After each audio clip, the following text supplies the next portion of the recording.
Hello friends, मेरे channel में आपका फिर से स्वागत है। आज मैं आपके लिए फिर से कुछ यूज़फुल टिप्स लेकर आई हूँ, जो आपके समय के साथ-साथ आपके पैसे की भी बचत करेंगी। चलिए दोस्तों, ये टिप्स क्या है देख लेते हैं आज की वीडियो में।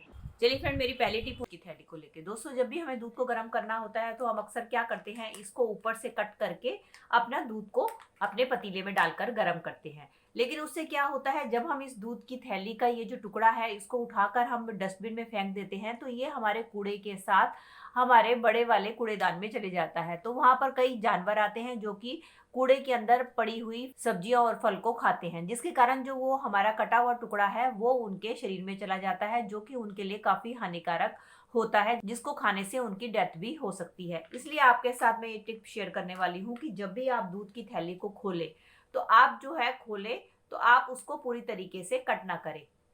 इस तरीके से आप थोड़ा सा हिस्सा इसका छोड़कर ही इसको कट करें और इसके बाद आप इसको पतीले में डालें।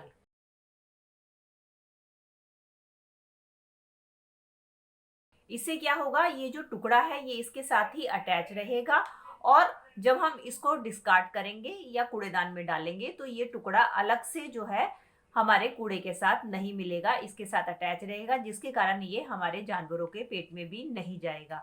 अगर तो आप इसको कट करना चाहते हैं या गलती से आपका ये वाला हिस्सा इस तरीके से कट हो जाता है तो आप क्या करें, इसको इसी तरीके से कूड़े में ना फेंक के आप इसको इस थैली के अंदर ही इस तरीके से डाल दें और इसके बाद आप इस थैली को अपने डस्टबिन में डालकर बड़े कूड़ेदान में डालें। ऐसा करने से क्या होगा, टुकड़ा थैली के अंदर ही रहेगा और किसी भी जानवर के मुंह में नहीं जाएगा, जिसके कारण उनको किसी टाइप का भी नुकसान नहीं होगा। चलिए फ्रेंड, बढ़ते हैं अगली टिप की तरफ। मेरी अगली टिप होने वाली है इस तरीके के मिक्सिंग जार के ढक्कन को लेके। दोस्तों, जब भी हम मिक्सिंग में कुछ ना कुछ सामान पीसते हैं तो आपने देखा है जो भी सामान पीसा जाता है वो उछल कर आता है और हमारे ढक्कन के ऊपर लग जाता है, जिसके कारण जो है हमारा ढक्कन सारा खराब हो जाता है। लेकिन सबसे बड़ी दिक्कत ये आती है कि जो ढक्कन की ये जो चूड़ियाँ बनी होती हैं इसके अंदर जो भी हमारा मसाला है वो इसके अंदर फंस जाता है। अब आप देख ही रहे होंगे इसके अंदर ये किस तरीके से मसाला फंसा हुआ है। लेकिन जब हम इसको इस तरीके के अपने नॉर्मल स्क्रबर से साफ करते हैं तो ये अच्छी तरीके से साफ नहीं हो पाता और इसके अंदर लगा रह जाता है और नेक्स्ट टाइम जब हम मसाला पीसते हैं तो ये सारी गंदगी हमारे फिर से उस मसाले में चली जाती है, जो कि हमारे लिए काफ़ी हानिकारक होती है। तो अब हम इसको किस तरीके से क्लीन करें, तो उसके लिए बहुत ही बढ़िया ट्रिक शेयर करने वाली हूँ कि आपने क्या करना है। आपने लेना है अपने घर पे रखा हुआ इस तरीके से टूथब्रश। फिर आप क्या करें, आप ले अपना जो भी डिश सोप आप इस्तेमाल करते हैं वो ले लीजिए। डिश लिक्विड आप जो इस्तेमाल करते हैं उसको आपने लेना है और इसके बाद आपने इसके ये जो एजेस है इसके ऊपर आपने लगाना है। ये देखिए, ये मैं आपको लगा के दिखा रही हूँ। इसकी मदद से आप लगाएंगे तो आपका जो इसके अंदर एजिस के अंदर जितना भी चूड़ियों के अंदर जितना भी डस्ट होगा वो इसकी टूथब्रश की मदद से इजीली साफ़ हो जाएगा। ये देखिए, मैं आपके सामने ही आपको करके दिखा रही हूँ कि इसकी चूड़ियों के अंदर जितना भी डस्ट फंसा हुआ था इजीली टूथब्रश की मदद से साफ़ हो गया है। क्योंकि अगर हम इसको साफ़ नहीं करते हैं तो इसके अंदर काफ़ी सारे जर्म्स पैदा हो जाते हैं और नेक्स्ट टाइम जब हम इसका यूज़ करते हैं तो ये फिर से हमारे खाने के अंदर मिलके हमारे को काफ़ी नुकसान पहुंचाते हैं।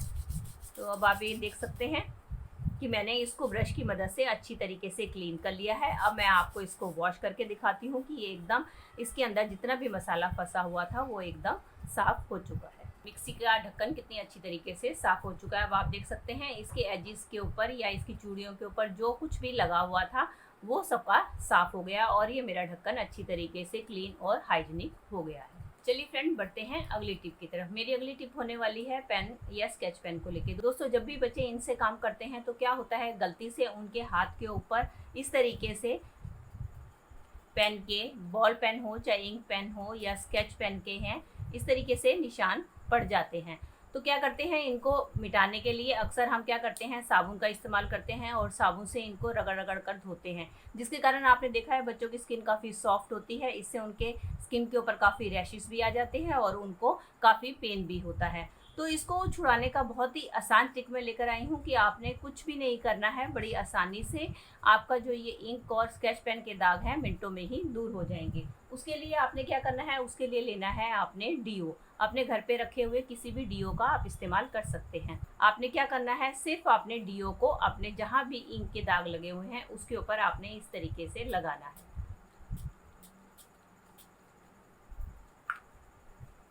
इसके बाद लगाने के बाद आप देखेंगे, आप इसको किसी भी साफ कपड़े की मदद से साफ करें तो आप देखेंगे मिनटों में ही बिना किसी एफर्ट के आपके ये जो दाग हैं, चाहे वो स्केच पेन का हो, चाहे बॉल पेन का या चाहे इंक पेन का, मिनटों में ही आपका क्लीन हो जाएगा। आपको कोई भी ज़्यादा मेहनत नहीं करनी पड़ेगी और इसके बाद आप इसको साफ पानी से या साबुन से वॉश कर सकते हैं। ये देख सकते हैं डीओ की मदद से मेरे हाथ से इंक और स्केच पेन का दाग एकदम ही मिट चुका है।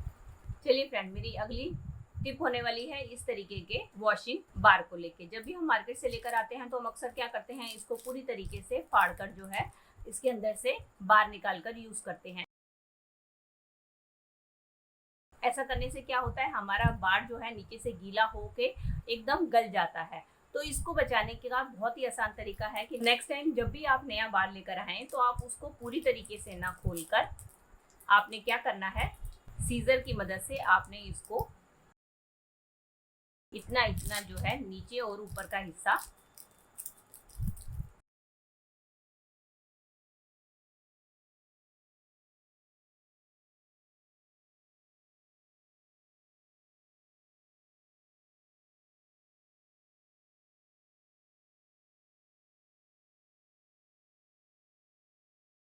ये देखिए, इस तरीके से पेपर को मैंने तीनों साइड से कट कर लिया है और नीचे वाले हिस्से को मैंने बिल्कुल भी कट नहीं किया है। इस तरीके से अब आपने क्या करना है, अपने डिश बार को आपने इसके ऊपर रख देना है और ये नीचे वाला आपका कागज खिसके नहीं और गीला होके ये अपनी जगह से हिले नहीं। तो आपने क्या करना है, 2 रबड़ बैंड लेनी है और रबड़ बैंड आपने इसके दोनों साइड पे इस तरीके से लगा देनी है।